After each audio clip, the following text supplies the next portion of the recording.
தமிழில் முதல் பக்தி சேனல் சாய் டிவி.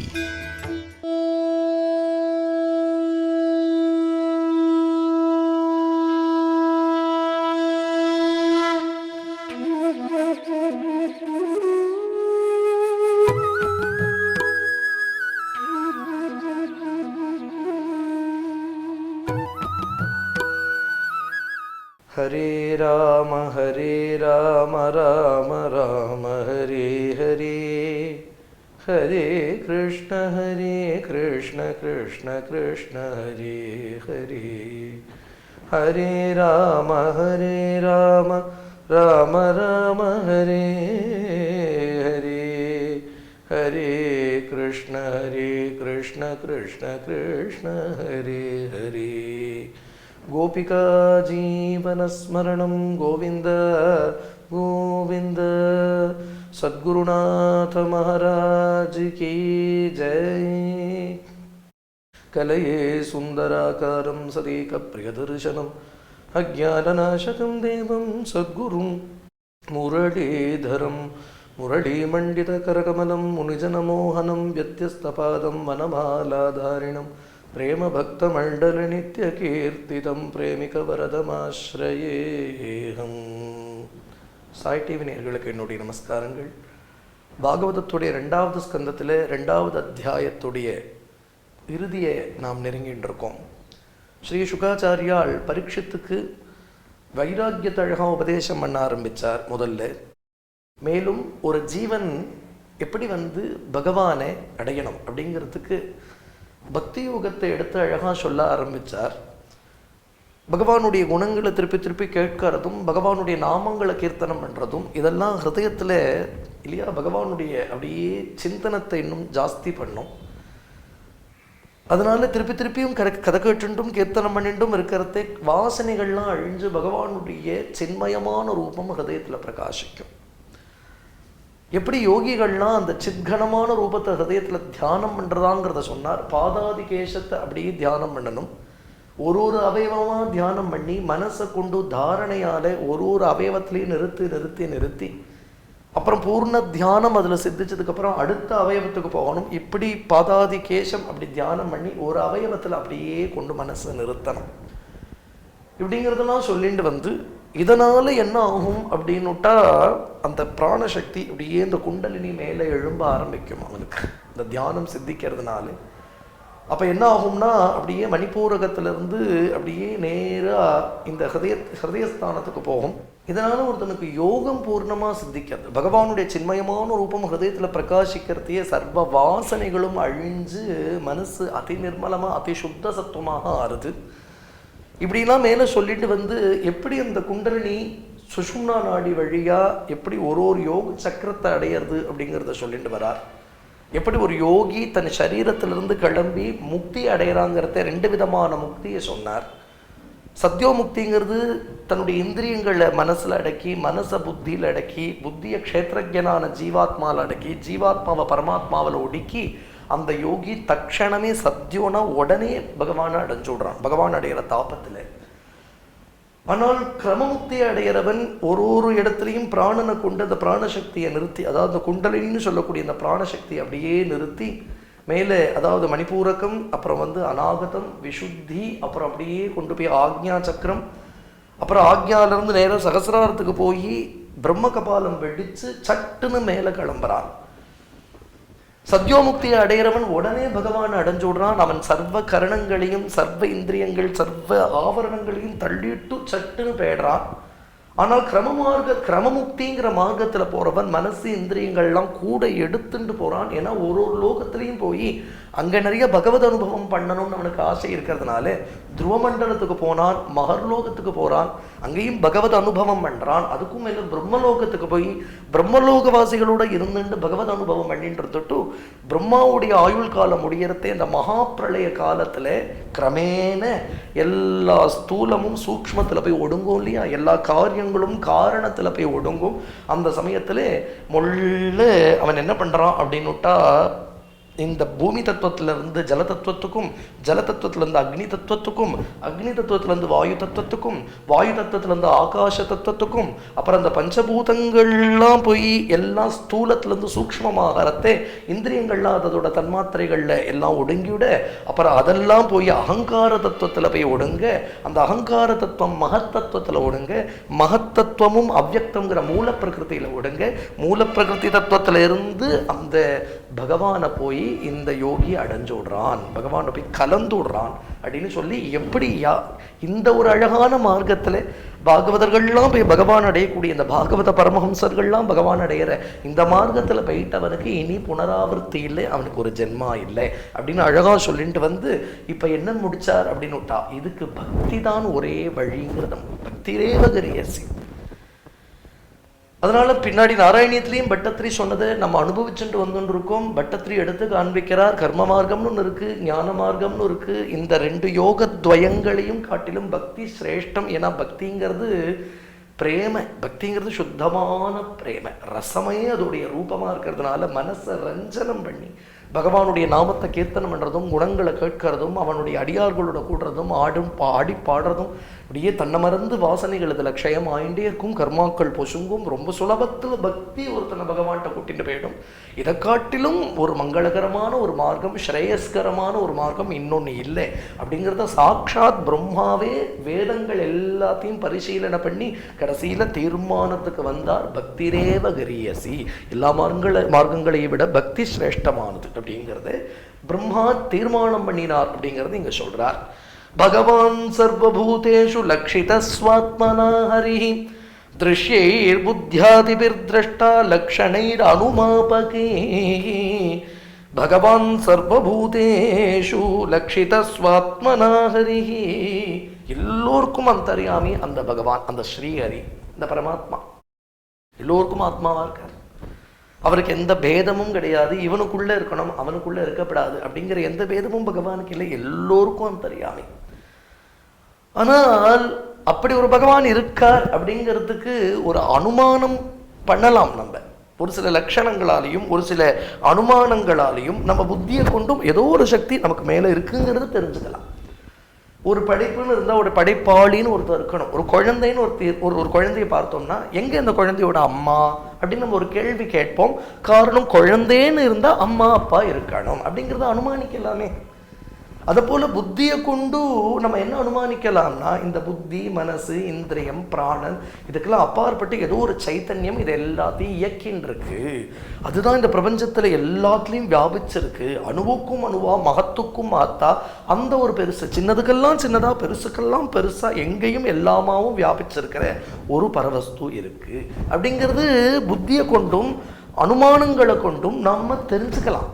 ஆனால் இது அனுபூதியை கொடுத்துடாதுங்கிறது தான் இந்த ஸ்லோகம். இது அனுபூதியை கொடுத்துடாதே, இருக்குங்கிறது எல்லாருக்கும் தெரியாது. இருக்குங்கிறது தெரிஞ்சும் நம்ம என்ன பண்றோம்னா, நம்ம எப்படி இருக்கோமோ அப்படித்தானே இருக்கோம் இல்லையா? சந்திரசேகர பாரதி சுவாமிகள் அப்படிங்கிற ஸ்ருங்கேரி மடத்துல வந்த ஒரு ஆச்சாரியால், பெரிய அனுபூதிமான அப்பேற்பட்ட ஜீவன் முக்தர். அந்த சுவாமிகள் சொன்னார், பகவான் எங்கேயும் வியாபிச்சிருக்காங்கிறது எல்லாருக்கும் புத்திபூர்வமாக தெரியறது. எங்கேயும் இருக்கான் பகவான், எங்கேயும் இருக்கான் பகவான் எல்லாரும் தான் சொல்றா. ஆனால் அது அனுபவத்தில் இருந்துடுத்தானால் அப்புறம் போலீஸ் ஸ்டேஷனுக்கும் கோர்ட்டுக்கும் அவசியமே இல்லையே அப்படின்னு அழகாக சொல்லியிருக்கார் ஒரு இடத்துல. எங்கேயும் இருக்காங்கிறதுக்கு ஒரு புத்தி போதும், அதை யூகிக்கிறதுக்கு. அனுமானங்களும் புத்தியை கொண்டும் ஏதோ ஒரு பரவஸ்து சர்வத்துக்கும் காரணங்கிறது எல்லாருமே ஒத்துப்பா இல்லையா? நாஸ்திகனுக்கு கூட உள்ளூர என்னைக்காவது ஒரு நாள் தோணும், ஏதோ ஒன்று இருக்கு போல இருக்கேன்னு தோணும். ஏதோ ஒரு ப்ரௌடியாக பிடிவாதமாக நாஸ்திகம் பேசின்னு இருக்கானே தவிர ஏதோ ஒன்று இயக்குறங்கிறது எல்லோரும் தங்கள் அறியாமல் ஒத்துக்கக்கூடிய விஷயம். ஏன்னா பிரபஞ்சம் நடக்கிற ஒரு ஜோரை பார்த்தாலே தெரியும். சூரியன் வர்றது யாராலே, சந்திரன் உதிக்கிறது யாராலே இல்லையா? அலைகள் வந்து அழகா அந்த சமுத்திரத்தை அந்த கரை தாண்டி அந்த சமுத்திரம் நிற்கிறது யாராலே? கிரகங்கள்லாம் அந்தரிக்ஷத்துல சுத்தின்னு இருக்கே யாராலே? யார் சுத்தி விடுறா? எந்த சைத்தன்யம் எல்லாத்தையும் நடத்துறது? இதை மாதிரி கோடிக்கணக்கான பிரம்மாண்டங்கள் இருக்கு, கல்பனை கூட பண்ணி பார்க்க முடியாது. இந்த பிரபஞ்சத்தோட விஸ்தாரம் என்ன, எத்தனை தூரம், என்ன விஸ்தாரம் யாருக்கு தெரியும்? சூக்ஷ்மமான எவ்வளோ லோகங்கள் இருக்கு.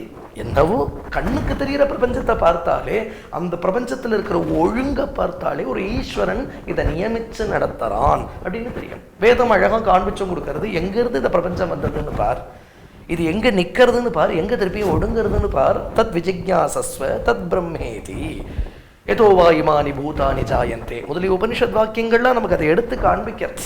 ஆனால் இது அனுபூதியை கொடுத்துடாதுங்கிறது இல்லையா. எங்கேயும் பகவான் இருக்காங்கிறது அறிவுபூர்வமாக தெரியாது.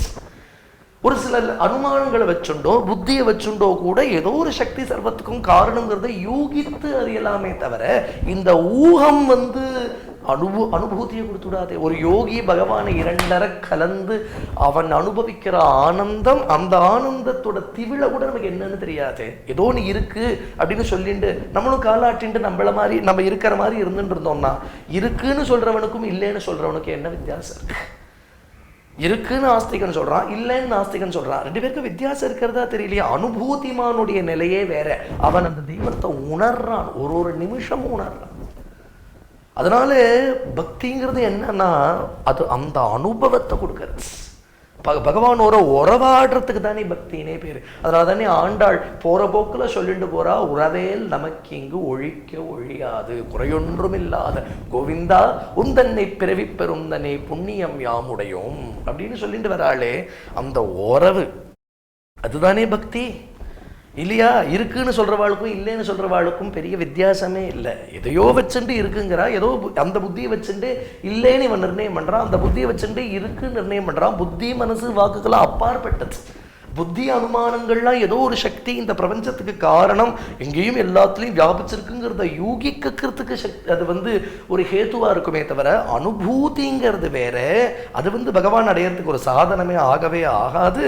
அதனால எது சாதனம்னா தஸ்மாத் சர்வாத்மராஜன் ஹரி சர்வத்ர சர்வதா ஸ்ரோதவ்யா கீர்த்திதவ்யஸ்ச ஸ்மர்த்தவ்யோ பகவான்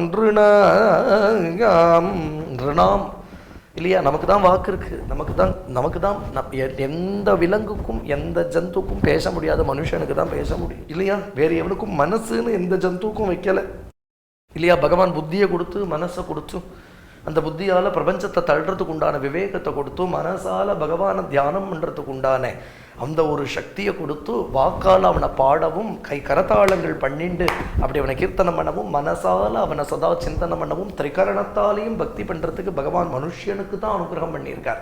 இந்த ஜென்மாவை கிருதார்த்தம் பண்ணிக்க வேண்டாமா? அதனால சொல்றார் சர்வாத்மனா இல்லையா? எந்நேரத்திலும் எல்லா விதத்திலையும் சர்வாத்மனா என்ன பண்ணிட்டு இருக்கணும்னா சர்வதா என்னன்னா சதா சர்வத்திர கோவிந்த நாம கீர்த்தனம். பாகவதாலாம் பஜனையில புண்டரீகம் போடுறதே இப்படிதான் புண்டரீகம் போடுவா, சதா சர்வத்திர. அதுதான் இந்த இடத்துல சொல்றது ஹரிஹி சர்வத்திர சர்வதா ஸ்ரோதவ்யா கீர்த்திதவ்யஸ்ச ஸ்மர்த்தவ்யோ பகவான். அந்த பகவானே ஸ்ரோத்தம், அந்த பகவானே கேட்கணும், அந்த பகவானே பாடணும், அந்த பகவானே ஸ்மரிக்கணும். காயம் வாக்கு மனசு அந்த மூணாலையும் பகவான அதே பண்ணிட்டு இருக்கணும். அதைத்தான் சொல்றார் தியாகராஜரும் பக்கல் நிலபடிங்கிற கீர்த்தனத்துல சொல்றார். தனுவூச்சே வந்தன் முனரின் சூச்சுனர சனுவூன நாம கீர்த்தன சேயு சுன்னர மனசூனதலச்சி மைமரச்சியோ நர நனருச்சி தியாக ராஜுனி தோ ஹரி ஹரி நீ கிருபக நீல படி கோலிசே மூசட. தனுவூச்சே வந்தனமும், தனுவுன சரீரத்தால வந்தனம் செய்து கொண்டிருக்கின்றார்களோ இல்ல சனுவுன நாம கீர்த்தனை செய்ய சொன்னாரா, வாக்கால நாமா சொல்லிட்டு இருக்காளா, இல்ல மனசுன தலச்சி மைமரச்சி உன்னாரா? இதுதான் பஜனை. காயம் ஆடி பாடி கொண்டாடணும், வாக்கு அவன் நாமத்தை பாடணும், மனசு அவனை ஸ்மரிக்கணும். திரிகாரணங்களும் என்னைக்கு ஒன்னா ஆறுதோ அதுதான் பஜனைன்னு பேர். தியாகராஜர் அப்படி ஒரு பஜனை எடுத்து காண்பிக்கிறாரே. அதுதான் இந்த இடத்துலையும் சொல்றது ஸ்ரோதவ்யா கீர்த்திதவ்யஸ்ச ஸ்மர்த்தவ்யஸ்ச. கேளு, கதாசிரவணம், கீர்த்தனம், சிந்தனம். அதனால்தான் பட்டத்திரியும் அழகா சொல்றார். பட்டந்தோ நாம நிப்ரமத பர சிந்தௌ நிபதிதாக ஸ்மரந்தோ ரூபம் தேவரத கதயந்தோ குணகதாம் சரந்தோ ஏ பக்தாஸ்த்வயி கலு ரமந்தே பரமமூனு அஹம் தன்யான் மன்யே சமதிகத சர்வாபிலஷிதான் படந்தோ நாமானி பிரமத பரசிந்தௌ நிபத்தித. உன்னுடைய நாமாமிருத சாகரத்தில் மூழ்கி தழைக்கிறான் இல்லையா? ஸ்ரீமத் கதாஸ்ரவண கீர்த்தன சிந்தையை, இதுதான் பாகவத தர்மமே. பாகவத தர்மம் ரொம்ப சுலபம், ரொம்ப மதுரம். இதல்லாது பகவான் அடையிறதுக்கு வேற ஒரு கதி இல்லை. சர்வசாஸ்திரங்களுடைய சாரம் எல்லா ஜன்மாலையும் உருண்டு புரண்டு கடைசியில் இங்கே தான் வரணும். இது பரம மதுரமா பரம ரசமயமா அந்த வாழ்க்கையை பண்ணி நம்மளை ரசமயமா நம்ம ஹிருதயத்தை ரசமா பண்ணி நம்மளையும் உருக்கி கொண்டு பகவான்கிட்ட கொண்டு சேர்த்துடும். அதனால என்ன பண்றா பக்தாள்? பட்டந்தோ நாமானி பிரமதபர சிந்தோ. இது அமிர்த சாகரம்ங்கிறார். இது ரசமயமான ஒரு ஜீவனம். அப்புறம் ஒரு ரசபரிதமா இருக்கும், ஒரு ஆனந்த அலைகள் மோதும் இல்லையா? எப்பவும் நாமம், எப்பவும் பாராயணம், எப்பவும் பிரவச்சனம், எப்பவும் கீர்த்தனம், எப்பவும் அப்படி பண்ணிடுவான் பகவான் இந்த வாழ்க்கையே. அதனால இது உப்பு சாகரம்னு நினைச்சுக்காதே. உப்பு சாகரத்துல மூழ்கினாதான் மூச்சு முட்டி உயிர் போயிடுவோம் அப்படிங்கிற பயம். இது உப்பு சாகரம் இல்லை, மூழ்கி மூச்சு முட்டி பயம் போறதுக்கு. பிரமதபர சிந்தோ, இது அமிர்த சாகரம், இது ஒரு ஆனந்த சாகரம். நிபதிதாக, அதனால இதுல மூழ்கி மூழ்கி தழைக்கிறா பக்தாள். அடுத்தது என்ன பண்றான்? அஸ்மரந்தோ ரூபதே வரதா. ஏ குருவாயூரப்பா, உன்னுடைய அந்த ரசமயமான அந்த சித்கனமான ரூபத்தை ஸ்மரிச்சு ஆனந்தப்படுறா, உன் நாமத்தை கீர்த்தனம் பண்ணி ஆனந்தப்படுறா. கதயந்தோ குணகதா, உன்னுடைய உத்தம அந்த கல்யாண குணங்கள் உண்டே அதை திருப்பி திருப்பி பேசி பேசி ஆனந்தப்படுறா. அப்போ உன்னுடைய நாமத்தை சொல்றா, உன்னுடைய குணங்களை கேட்கிறா, உன்னுடைய கீர்த்தனம் பண்றா இல்லையா? கதாசவன கீர்த்தன சிந்தையை சரந்தோ ஏ பக்தா.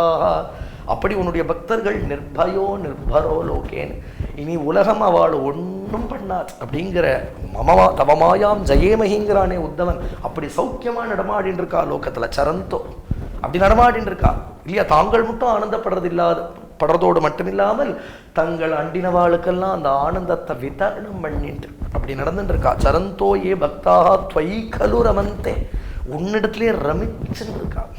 உன்னிடத்திலே இரண்டரை கலந்து உன்னிடத்திலே ரமிச்சுண்டு ஆனா லோகத்துல நடமாடின்னு இருக்கா. ஏன் அப்படின்னு லோக சுகத்துக்காக இல்லை, இந்த ஆனந்தத்தை எல்லோருக்கும் வாரி இறக்கணும் அப்படின்னு. அப்படி தன்யர்களாக இந்த பாகவதாள் நடமாடுறாளே, இவாளை காட்டிலும் ஒரு தன்யாளை வேற யாரையும் நான் சொல்ல மாட்டேன். சமதிகத சர்வாபிலஷிதான், சர்வ அபிலாஷைகளும் ஈடேறினவர்கள். இனிமேல் இவர்களுக்கு இகத்திலையும் பரத்திலையும் இன்னொன்று லபிக்கிறதுக்கு இல்லை.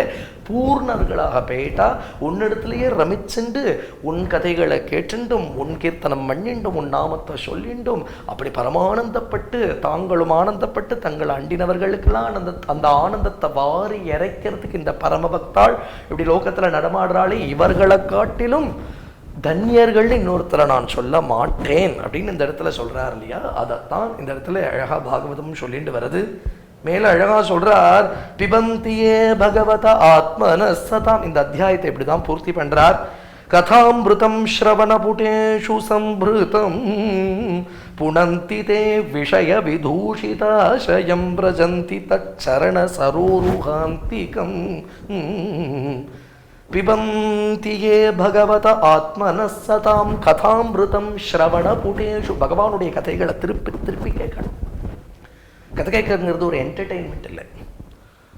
அஷ்டாங்க யோகத்துடைய பலனும் கதை கேட்டுருந்தாலே கிடைச்சிடும். அஷ்டாங்க யோகத்தின் உத்தம பலனையும் தட்டாமல் நீயும் அடைந்திடவே. காலத்தை நஷ்டமாக்காமல் கதை கேட்டுண்டே இருந்தோமானால், கதை கேட்டு இருக்கிறதுனாலே அஷ்டாங்க யோகத்துடைய உத்தம பலனும் சித்திச்சோடும். நான் சத்குருநாதர் மகாரண்யம் ஸ்ரீ ஸ்ரீ முரளிதர சுவாமிஜி அழகா சொல்றார், கதை கேளு கதை கேளு சதா ஹரி கதையை நீ கேளு. காதுகளை பகவான் தொன்ன மாதிரி கொடுத்துருக்கான். அதனால தான் பாகவதம் சொல்றது ஸ்ரவண புட்டேஷு சம்பிருதம் அப்படிங்கிறது. அதுல நன்னா என்ன பண்ணணும்னா, வாக்கால ஒரு சிலதை பருகிறோம் இல்லையா, தொன்னையில வாங்கி ஏதோ ஒரு பதார்த்தத்தை பருகிறோம் இல்லையா, அதை போல காதுகள்ங்கிற தொன்னையால பகவானுடைய கதைகளை பருகின்றே இருக்கணும். காலத்தை நஷ்டமாக்காமல் கதை கேட்கணும். பக்தி விரக்தியோடு பக்தி ஞான வைராக்கியத்தை கொடுக்கக்கூடியவா கதையை போய் கேட்கணும். அந்த மகான்களுடைய பிரவச்சனத்தை போய் கேட்கணும். பக்தி விரக்தியுடன் கதை சொல்பவரிடம் ஸ்ரத்தா பக்தியுடன் கதை கேட்கணும். கதை கேட்கறதே மனசு அடங்கும், கதை கேட்கறதே பிராணன் ஒடுங்கும், கதை கேட்கறதே ஆசன சித்தி ஏற்படும், கதை கேட்கறதே தியானம் சித்திக்கும், கதை கேட்கறதே பாவரோமாஞ்சனம் ஏற்படும், கதை கேட்கறதே மேனி சிலிர்க்கும், கதை கேட்கறதே வாசனைகள் அழியும், கதை கேட்கறதே கர்மா பொசுங்கும், கதையே பகவான்கிட்ட கொண்டு விட்டுடும். திடீர்னு பார்த்தா கதை கேட்டு இருந்தா ஒரு நாள் திடீர்னு பகவானே வந்து 2 நாள் நடுவான். 7 நாள் பரீட்சித்து கதை தான் கேட்டான், வேற ஒன்றும் பண்ணலை. 7ஆவது நாள் மோட்சத்துக்கு போயிட்டான். பிரமாணம், அதுவே பிரமாணம்.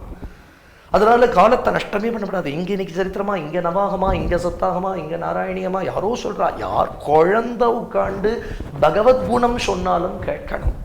சமயத்தை விரத்தம் பண்ணக்கூடாது. அது ஏன்னா பகவான்கிற சொல்லு காதல விழறது இல்லையா? பகவான்கிற சொல்லு காதல விழுமே, பாகவதாள்ங்கிற சொல்லு காதல விழுமே, கிருப்பைங்கிற சொல்லு காதல விழுமே, கருணைங்கிற சொல்லு காதல விழுமே. இதெல்லாம் உலக வழக்கத்துல கிடையவே கிடையாது. உலகத்தில் எப்போ பார்த்தாலும் பணம், பட்டம், பதவி, அசூய, அனாஜமம், காமம், லோபம், இவன் பெரியவனா அவன் பெரியவனா, இந்த வார்த்தைகள் தான் காதுல விழும். இது ஒரு சாக்கடை. பகவான் ஒரு சில பேரை தங்கிட்டக்க எடுத்துக்கணும்னு பார்த்துட்டா அப்புறம் அவனுக்காக ஒரு பிரபஞ்சத்தை தனியா சிருஷ்டி பண்றான். அப்புறம் இந்த பிரபஞ்சம் இல்லை, நம்ம பிரபஞ்சம். உத்தம குரு கிருபைக்கு பாத்திரமாகி அப்படி சதா வந்து கீர்த்தனமும் சிரவணமும் சிந்தனமும் பண்ணிட்டு இருக்கிறவாளுடைய விஷயத்துல பகவான் ரொம்ப ஜாக்கிரதையா அவளை சுத்தி ஒரு வலை பின்னிடுவான், ஒரு அடைய வளைஞ்சா போட்டு காப்பாற்றுவான். அவ கிட்டக்க இந்த உலகம் வரவே வராது. அவ காதுல எப்பவும் பகவான் நாமா, பிரேமே, கிருப்பை இப்படிதான் காதுல விழுந்துட்டே இருக்கும். அப்படியே பிரசன் பண்ணுவான் பகவான். அப்படிப்பட்டவாளையே பக்கத்துல வைப்பான். அவனுக்கு எப்பவும் கீர்த்தனமும் சிரவணமும் சத்சங்கமும் இருக்கிற மாதிரி பண்ணுவான். அவன் மேல கிருபை விழுந்திருக்குங்கிறதுக்கு இதுதான் பிரமாணம். அப்ப சதா இந்த காதுகளாகிய தொன்னைகள்ல அந்த கதையை பருகின்றே இருக்கணும். இது ஒரு பெரிய தபஸ், இது ஒரு பெரிய தபஸ். இதுதான் கலியுகத்துல தபஸ். அதனால அப்படி பண்ணிட்டு இருந்தா என்ன ஆயிடும் அப்படின்னுட்டா, அந்த இந்த ஹிருதயத்தில் இத்தனை சித்தம் கல்மஷமாக இருந்தது இல்லையா? திருப்பி திருப்பி உலக விஷயத்தையே கொண்டு ரொப்பி இந்த இந்திரியங்கள் மனசை சாக்கடையாக வச்சுருந்தது இல்லையா? இப்போ அதெல்லாம் க்ளீன் ஆகிடும். யார் பண்ணுறானா? பகவானே கையை விட்டு க்ளீன் பண்ணுறான். இத்தனை நாத்தத்தையும் பகவானே தன் கையால் எடுக்கிறான். கதைகளை கேட்ட மாத்திரத்தில் பகவானே உள்ள பிரவேசித்து அந்த ஹிருதயத்தில் இருக்கிற மலங்களை போக்கி தன்னுடைய ஸ்தானமாக அதை பண்ணிட்டு தானே உட்காந்து இன்னும் பக்தியை தூண்டி விடுறான். கொடுக்கிறவனும் அவன் தான், அதை வளர்க்கிறவனும் அவன் தான், கடைசியில் அதுக்கு தன்னோட நம்மளை சேர்த்துக்கிறவனும் அவன் தான். அதனால புனந்திதே விஷய விதூஷிதாசயம், அப்படி மனசு பாவனமாயிடும், அப்படி பவித்திரமாயிடும். சர்வ கல்மஷங்களும் கதை கேட்கறதுனாலேயே போய் பிரஜந்தி தச்சரண சரோருகாந்திகம். பிரஜந்தினா அவனுடைய சரணத்தை அடைஞ்சுடுறா, அந்த பரமபதத்தையே அடைஞ்சுடுறா. இதைத்தான் அழகா பட்டத்திரியும் அழகா நாராயணியத்துல சொன்னார். त्वद्भक्तिस्तु कथारसामृतचरी निर्मज्जनेन स्वयं सिद्ध्यन्ति विमल प्रबोध पदवीम् अक्लेशतस्तन्वती सद्यः सिद्धिकरी जयत्यै विभों स्वैरस्तु मे त्वत्पद प्रेम प्रौढि रसार्द्रता ध्रुततरं वातालयाधीश्वर त्वद्भक्तिस्तु कथारसामृतचरी निर्मज्जनेन स्वयं. உன்னுடைய கதைகள்ங்கிற அந்த அமிர்த சாகரத்தில், அதுவும் சாதுக்கள் முகத்திலிருந்து பிரவகிச்சுண்டு வரக்கூடிய உன்னுடைய கதாமிருத சாகரத்தில் நான் மூழ்கின்றே இருந்தேனானால் அது என்ன பண்ணிவிடும்னா விமல பிரபோத பதவி. இங்கேயும் பாகவதம் அதை தான் சொல்றது. பகவானுடைய கதைகளை காதுகள்ங்கிற தொன்னைகளால் குடிச்சுட்டு இருந்தோம்னாலே பிரஜந்தி தச்சரண சரோருகாந்திகம், அவனுடைய பதத்தை அடைஞ்சு விடலாம். அதுதான் இங்கேயும் சொல்றது. அப்படிப்பட்ட ஞானத்தை உண்டு பண்ணிடுறது உன்னுடைய சரணத்தையே அது கொடுத்து விடுறதே பிரபோ. சத்ய சித்திகரி ஜெயத்யை விபோ, அந்த பக்திக்கு எப்பவும் ஜெயம்.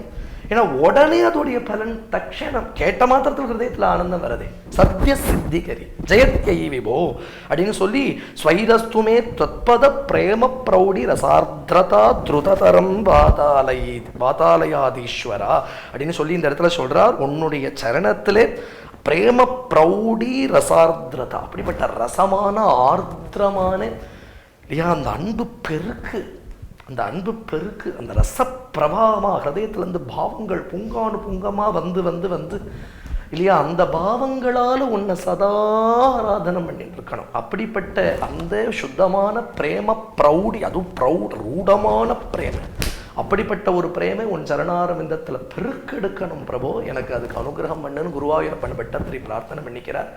பிரஜந்தி தத் சரண சரோருகாந்திகம், இந்த கதை கேட்டுண்டே அடைஞ்சு விடலாமே அப்படின்னு 2வது அத்தியாயம் ரொம்ப அழகா முடியறது. துதிய ஸ்கந்தத்தில் இந்த சானுபவம் மேலும் தொடரும்.